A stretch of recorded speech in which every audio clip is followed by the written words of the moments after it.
Les hommes en jaune font de la résistance. Le MD Rally Sport, le team le plus représenté, ne lutte pas à armes égales avec les BMW, mais chaque jour, les équipages du team normand s'illustrent. Pascal Thomas et Alexandre Vinox, sur leur buggy Optimus, décrochent le 7e chrono de cette deuxième spéciale pour entrer dans le top 10. L'ancien vainqueur de la Coupe du Monde de roues motrices a de quoi être satisfait ce soir. La première boucle, c'était pas, le premier jour pas difficile, mais on a des petits problèmes techniques. Le véhicule est tout neuf, il était encore en châssis il y a 3 jours. Aujourd'hui, on a fait une très belle étape, mais je la dois surtout à mon coéquipier, qui est un intérimaire, mais qui est aussi champion du monde de roues motrices, qui est un garçon exceptionnel, qui m'a bien guidé. Moi, j'ai fait juste une petite erreur, je me suis planté. Mais quand on voit comment ça se passe, je pense qu'on a fait une très belle étape. Le Sartois Jean-Marie Davois, navigué par le réputé Alain Guéhenec, finit juste derrière son coéquipier sur son buggy à moteur Chevrolet et réédite sa prestation étincelante de l'an passé ici, à chez Gaga. Pilote de circuit spécialisé dans l'endurance, Jean-Luc Blanchemin n'a pas été verni depuis le début de la semaine. Un vérin récalcitrant lundi, puis une longue immobilisation dans un trou mardi ont plombé les chronos du buggy MD numéro 305. Pour se faire pardonner, Blanchemin a envoyé du petit bois et déménagé des profondeurs du classement pour signer le meilleur temps des non-BMW. Jean-Marie Davois, sur son buggy Chevrolet du team MD Rally Sport, conjugue performance sportive et projet humanitaire.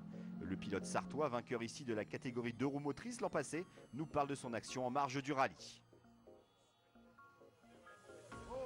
Alors l'année dernière, nous avions déjà fait une opération de ce style en récupérant des vélos, des vêtements et tout pour une association, l'association de Mohamed là, qui est ici avec nous et qui est l'association de la vallée du Ziz. Alors cette année, nous avons renouvelé. Alors nous sommes de la Sarthe, du Mans plus précisément, et je me suis mis, disons, un petit peu en filière avec une association de familles rurales où on a récupéré énormément de vêtements, pour enfants, pour adultes, des chaussures, enfin disons plein de choses, vélos, mobylettes et aussi des médicaments. C'est une opération que je fais avec mon ami Marc Jourdan, qui était mon copilote l'année dernière, qui n'est pas là cette année, puisque je fais équipe bien sûr avec Alain Guéhenec. Et donc on est très heureux d'avoir apporté tout cela cette année. On avait des camions, on a pu en mettre un petit peu plus que l'année dernière. Et je pense que l'année prochaine, on essaiera de faire encore mieux. Un passionné de l'Afrique et du Maroc en particulier. Oui, un passionné de l'Afrique parce que ça fait 23-24 ans que je fais des rallyes en Afrique.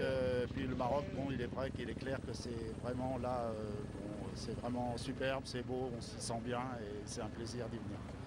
Objectif sportif sur cette semaine marocaine pour vous ? L'objectif va être un petit peu plus compliqué que l'année dernière, dans le sens où l'année dernière j'avais fait une 4e place, premier de motrice, j'étais très heureux. Bon là avec les 5 BM on sait que déjà c'est pas possible pour nous de rentrer là, mais je dirais on se satisfera pleinement d'une place dans les 10 premiers. Je pense qu'avec Alain Guéhenec ça devrait bien se passer. Et on essaiera de réaliser cette performance si la mécanique le décide et puis que je fasse pas trop d'erreurs, quoi. Ce soir, le tandem Davois-Guéhenec se hisse au 7e rang du général auto et demeure leader des 2 roues motrices.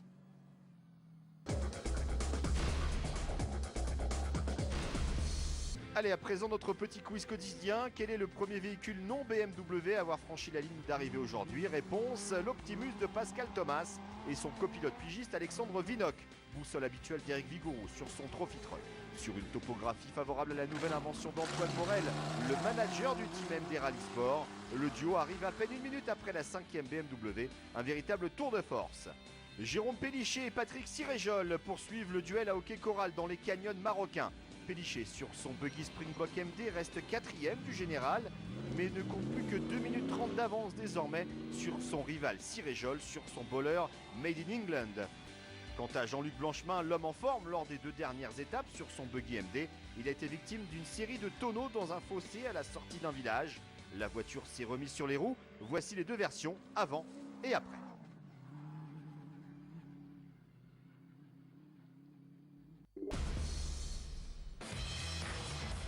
Si les motards se sont élancés 15 par 15 pour ce désert Grand Prix, les autos, elles, partaient 4 par 4 dans l'ordre du classement général.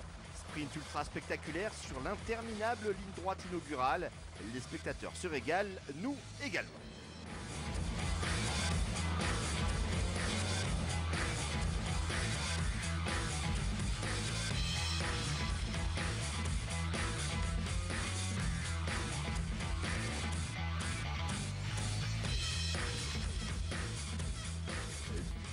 Jérôme Pélissier a réussi un petit exploit cette semaine, prendre la 4e place malgré la présence de 5 BMW X3. Et ce sur un véhicule qu'il découvrait, un Springbok du MD Rally Sport, en lieu et place de son Bowler Wildcat habituel. Le pilote de l'Ain est un compétiteur né et va désormais se focaliser sur l'Africa Race, lui qui avait pris la 2e place en janvier dernier à Dakar. Alors l'avenir très proche, c'est bien sûr l'Africa Race. On a fait l'année dernière, on a été enchantés. Et cette année, on repart avec notre équipe, sûrement sur peut-être une voiture différente aussi, à voir.